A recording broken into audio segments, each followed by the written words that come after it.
सोचिए, एक ऐसी आवाज के बारे में जो 90 के दशक में हर दिल की धड़कन थी, हर आशिक का सहारा और हर कैसेट की जान हुआ करती थी। आज हम उसी आवाज के बनने की कहानी में उतरेंगे।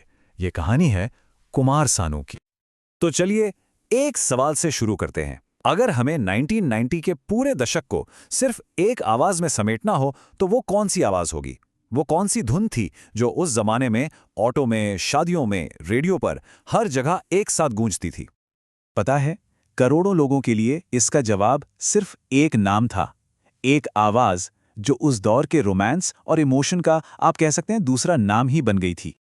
तो ये आवाज आई कहां से? देखिए, हर बड़ी कहानी की तरह इसकी शुरुआत भी एक बहुत छोटी सी जगह से हुई थी। तो चलिए इस सफर की शुरुआत करते हैं कोलकाता की गलियों से, जहां एक सुर ने धीरे धीरे जन्म लिया। ये जो आवाज है ना, जिसे हम सब जानते हैं, ये कभी कोलकाता के छोटे छोटे स्टेज और शादियों की महफिलों में गूंजती थी। पिताजी क्लासिकल सिंगर थे तो संगीत तो घर में ही था, विरासत में मिला था।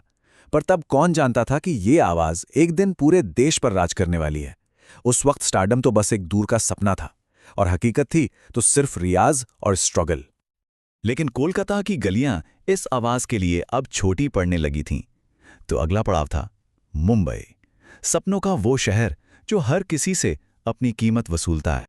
और मुंबई ने सच में उनका कड़ा इम्तिहान लेना शुरू कर दिया। सोचिए, दिन के दिन गुजर रहे थे स्टूडियो के चक्कर काटने में, रातें कट रही थीं छोटे मोटे म्यूजिक डायरेक्टर्स के लिए गाते हुए। ये एक लड़ाई थी अपनी आवाज को उस भीड़ में एक पहचान दिलाने की, जो हर रोज हर पल लड़ी जा रही थी।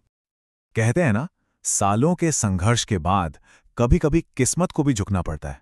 और फिर उनकी जिंदगी में आया वो एक मौका, वो एक एल्बम जिसने सच में सब कुछ हमेशा के लिए बदल कर रख दिया। और उन पर नजर पड़ी उस दौर की सबसे बड़ी म्यूजिक डायरेक्टर जोड़ी नदीम श्रवण की। उन्होंने इस आवाज में वो जादू सुना जो शायद किसी और ने नहीं सुना था। और बस यही वो पल था जिसने कुमार सानू की किस्मत को एक नई दिशा दे दी। 1990 में नदीम श्रवण ने उन्हें फिल्म आशिकी के लिए चुना, और जब उस एल्बम के कैसेट बाजार में आए ना, तो जैसे एक तूफान आ गया। हर एक गाना चार्टबस्टर था। रातों रात एक स्ट्रगलिंग सिंगर देश की सबसे बड़ी म्यूजिकल सेंसेशन बन चुका था। लेकिन आशिकी तो सिर्फ एक शुरुआत थी। इसके बाद तो एक ऐसा दौर शुरू हुआ जिसने सारे रिकॉर्ड्स तोड़ दिए। एक ऐसा दौर जिसने उन्हें 90s का किंग बना दिया। जरा सोच कर देखिए वो जमाना। आप कहीं भी चले जाइए, किसी गली में, दुकान पर या किसी शादी में, चारों तरफ सिर्फ एक ही आवाज सुनाई देती थी। वो किसी एक शहर या एक राज्य की नहीं, बल्कि पूरे देश की आवाज बन चुके थे। 5 ये सिर्फ एक नंबर है, लेकिन इस एक नंबर के पीछे एक ऐसा रिकॉर्ड छुपा है जो आज तक कोई नहीं तोड़ पाया। क्या है ये?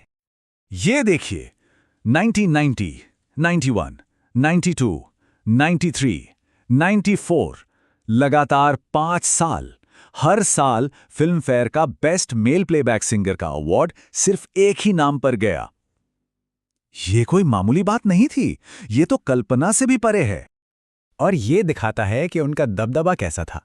5 साल तक इंडस्ट्री में कोई और उनकी बराबरी पर आ ही नहीं सका। और ये कैसा रिकॉर्ड है जो आज भी कायम है।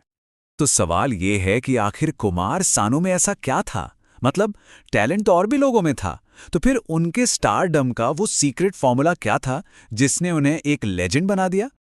देखिए, सबसे पहली चीज थी उनकी आवाज का जादू। एक ऐसी आवाज जिसमें हल्की सी वो नाक की खनक थी जो सुनते ही पहचान में आ जाती थी। एक रोमांटिक अंदाज जो किसी भी गाने को खास बना देता था, और एक ऐसी स्मूथनेस जो सीधे दिल में उतर जाती थी। देखिए, इतना बड़ा स्टारडम किसी एक चीज से तो नहीं बनता। ये एक कमाल का कॉम्बिनेशन था। टैलेंट के साथ जी तोड़ मेहनत, सही वक्त पर नदीम श्रवण जैसे सही लोगों का मिलना, उस दौर के रोमांटिक गानों के लिए एक परफेक्ट आवाज का होना, और सबसे बढ़कर सुनने वालों से एक ऐसा कनेक्शन बनाना जो सीधा दिल से जुड़ता हो। मतलब उनकी आवाज सिर्फ सुनने के लिए नहीं थी, वो तो लोगों के इमोशंस का, उनके जज्बातों का एक हिस्सा बन गई थी। जब किसी को प्यार होता था तो उनके गाने बजते थे, जब दिल टूटता था तो भी उन्हीं की आवाज सहारा बनती थी। वो हमारी खुशियों और गमों के साथी बन गए थे। और कुमार सानू की ये कहानी हमें आज के दौर के एक बहुत बड़े सवाल पर लाकर छोड़ती है। आज जब म्यूजिक के अनगिनत प्लेटफॉर्म्स हैं और हर हफ्ते एक नया स्टार आता है, क्या वैसा यूनिवर्सल स्टारडम अब मुमकिन है? क्या कोई एक आवाज फिर से पूरे देश पर उस तरह से छा सकती है? इस सवाल पर सोचिएगा जरूर।